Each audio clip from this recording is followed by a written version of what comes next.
ما یو ټویټ په 2 لکه ډالر نه ده خرڅ کړی. په الله قسم که مې خرڅ کړی ما ټویټ نه ده لرې کړی. پوه شوې؟ په 2 لکه ډالر ما نه ده لرې کړی.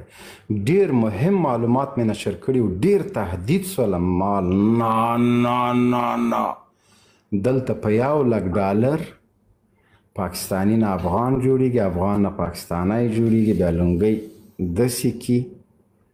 پوه شولې؟ زه 1 میلیون فالوور تنها په یوټیوب کې لرم، 1 میلیون په ټویټر کې لرم، تقریبا 1 میلیون دی په ټیک ټاک کې چې دا 6 میاشتې کېږي راغلی ام لرم. زه چې چاته پرموشن وکړم، اعلان وکړم چې هر قیمت زه وغواړم هغه ته اخیستی سم. په لا اله الا الله محمد رسول الله مسلمان یم کلمه مې درته وویلې چې ما په پیسو پرموشن اعلان تر اوسه پورې نه ده کړی.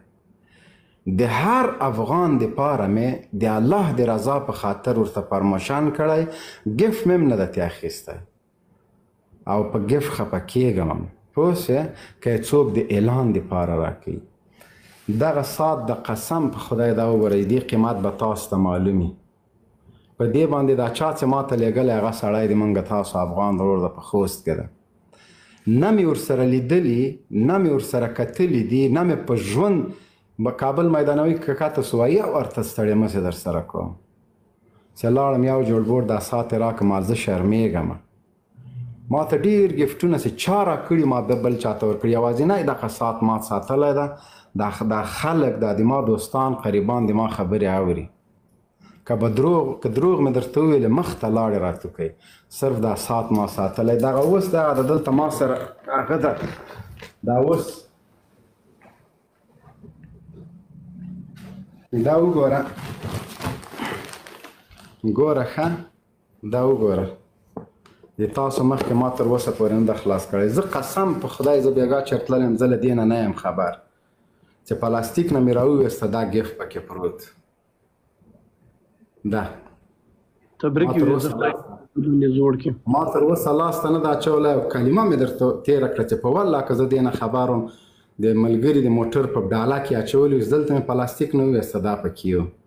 زه شرمېږم. ما څه شی کړي چې ما ته افغان ورور ما ته دومره قیمتي ګفت راکوي.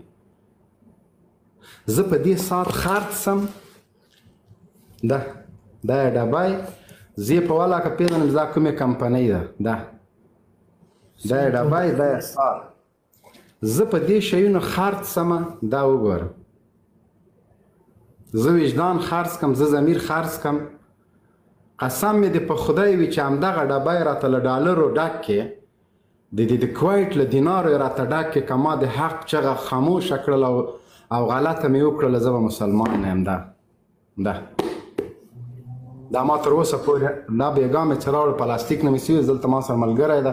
مالیاره دغه چی شی ده؟ دا چا ایښی ده؟ ولې څه خبره ده؟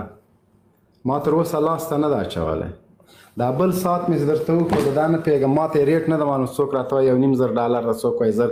که دا په 100 ډالر یي که په 1 روپۍ ډالر یي خو ما ته ګفت سوی د دې په بدل کې ما خیانت نه ده کړی، ما ځان نه ده خرڅ کړی او نه مې دا له کوم د نظام له مخالف نه اخیستی ده.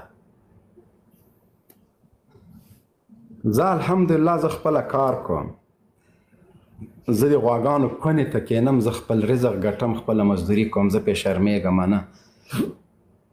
په والله چې د غولو ګټرې پاک کم زه به خپل حلال رزق ګټم، چاته لاس نه نیسم. ډېرې مواقع دي د دنیا هر ګوټ ته چې وغواړم زه تللی سم، هر ګوټ ته زه تللی سم. زه خپل هیواد نه پرېږدم، زه خپله غوجله نه پرېږدم. زه خپله غوا په ډېرو په اروپا او په امریکا ولاکه ورکم او چې هر یو مې ګیر که د فارم مخکې مې غوایې درولې ولا در باندې خیزومه. دومره ضمیر فروشان، دومره بې غیرته، دومره بې ننګه سولی، دومره بې ناموسان سولی چې د دنیا او د متاع دپاره د شهرت دپاره تاسو څه نه کوئ. قسم په خدای زه نن یو جي ته تللی یم تاجکه وروره چې ما دلته به بیخي افغان یي نه چې زه هغه جي ته ننوتلم چې ما ولیدل د افغانانو مینه ما ولیدله که ما خیانت کولی والله خلکو په مخ لاړې راته کولې ولې داسې کوئ بس زه به بل څه به نه کوم زه به راځم بس د ځان تعریف به کوم بیا هم درته وایم زه انسان یم زه خطا مې کړې ده ګناه مې کړې ده بیا به یې وکړم بیا به یې وکړم الله مې دې ترې وساتي بد به مې کړي خیانت به مې کړي غلا به مې کړي دروغ به مې ویلي چا پسې به مې تهمت ویلي مه کوئ ځانونه سپین چرګان مه جوړ په $1,00,000 باندې څه نخرې وکړې دا انجینر لري استعداد هم لري پوه هم لري استعداد ماشاءالله پوه لري انجینري یې کړې ده یو ورځ ما ونه لیده چې دا یې د چا داسې توهین وکړي لکه د یو ژورنالست هغه ته کې زه لایف ته تللی یم الله ما ته توهین نه ده کړی ما ته ډېر ښه برخورد یې ما سره کړی نو موږ او تاسو افغانانو د افریق کرښې چې دي دا زموږ د ټولو دي که مخالف ده که موافق ده دا خبیث سره کرښه نه لري ته د یو پاکستاني په سر باندې ما له لایفه کته کوې هغه پروني شواهدو تاسو لایف د سره شیر کړي د ما تاسو سره کار ده سره سیفي دواني به پلی دې موټرو ته وګوره دې حساب کتاب ته وګوره دې لپ او جب ته وګوره جیم ته زه وګوره فرور اب ته پیږي زه دومره عادي ټویټر پرېږدي داسې یو اواز یې پیدا کړی ولاکه دغه پورې دوکان پورې مې وړلی سي موږ ډېر غریب خلک آفرین زه خبر یم بلکل ډېر وځي لیک به برابر سرور هغې کې به نیمایي اثر دا غریب 200 روپو سوسیالو ته ناست ده په دومره استعداد پلیز ما ته پیسې روباسې دي ما پیسې پکار دي چې 2000 روبه یا سرخانه نیمایي دي تا دي انجینر صاحب ما کلیوال خوږیانې هغه هم پکې و هغه هم درکې میزان نیمایي دي هغه د مونږ پیسې روباسې دا انجینر قمر زمان نومیږي ډېر با استعداده سړی ده درته موږ درکو صحیح ده ورور انجینر صاحب محترم زه ټولې درته راباسم ټولې زه درته راباسم خو د خدای په رویو کې ګوره تاسو 20 کاله د دغه ډالرو په خاطر موږ وژلو 20 کاله اوس که اجازه راکړئ دوی چې هغه یو بل ته د خور و مور کنځلې کړي دي یو د بل د ښځو نومونه یې اخیستي دي په ګروپو کې په دغه پیسو دا این جانب د داسې